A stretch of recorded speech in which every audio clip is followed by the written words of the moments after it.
हो जाती है। सबसे पहले बात करते हैं IUGR क्या होता है। जब अल्ट्रासाउंड में ये पता चले कि बेबी अपनी गेस्टेशनल एज के हिसाब से 2 या 3 हफ्ते पीछे है, तो हम इसे ग्रोथ रिटार्डेशन या IUGR कहते हैं। ये 2 किस्म का होता है, सिमेट्रिकल IUGR और एसिमेट्रिकल IUGR। सिमेट्रिकल IUGR में बेबी का सर, पेट और टांगें सब छोटी होती हैं, यानी पूरा बच्चा छोटा रह जाता है। ये आमतौर पर 20 हफ्ते के आसपास शुरू होता है और ये अच्छी अलामत नहीं होती। अक्सर ऐसे बच्चे जेनेटिकली एबनॉर्मल होते हैं, मसलन डाउन सिंड्रोम या कोई क्रोमोसोमल एबनॉर्मेलिटी हो सकती है। एसिमेट्रिकल IUGR में बेबी का सर और टांगें नॉर्मल साइज़ की होती हैं, लेकिन पेट छोटा रह जाता है। ऐसे बच्चे पतले मगर मुकम्मल होते हैं। इनका प्रोग्नोसिस अच्छा होता है, यानी अगर वक्त पर डिलीवरी कर दी जाए तो ये बच्चा बिल्कुल नॉर्मल हो जाता है।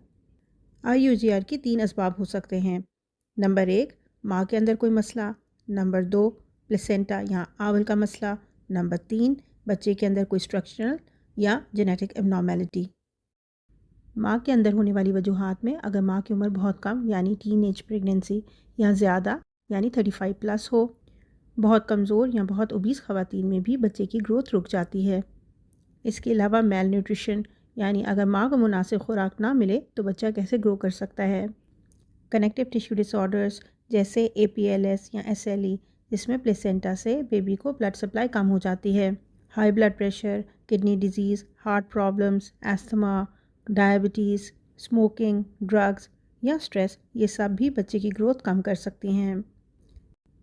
प्लेसेंटा के मसाइल में अगर प्लेसेंटा एबनॉर्मल जगह पर लगा हुआ है या इसमें खून के क्लॉट्स बन रहे हैं तो बच्चे तक खुराक नहीं पहुंचती और ग्रोथ रुक जाती है।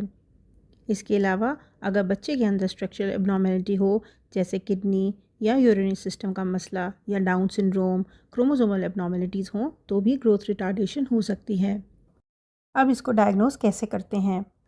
जब अल्ट्रासाउंड में बेबी का साइज़ कम नज़र आए या माँ का पेट का साइज़ यानी फंडल हाइट कम बढ़ रही हो, तो डॉक्टर डॉपलर अल्ट्रासाउंड करवाते हैं, जिसमें हमें पता चलता है कि बेबी को कितनी ब्लड सप्लाई मिल रही है और प्रेगनेंसी को कितने दिन मज़ीद बढ़ाया जा सकता है।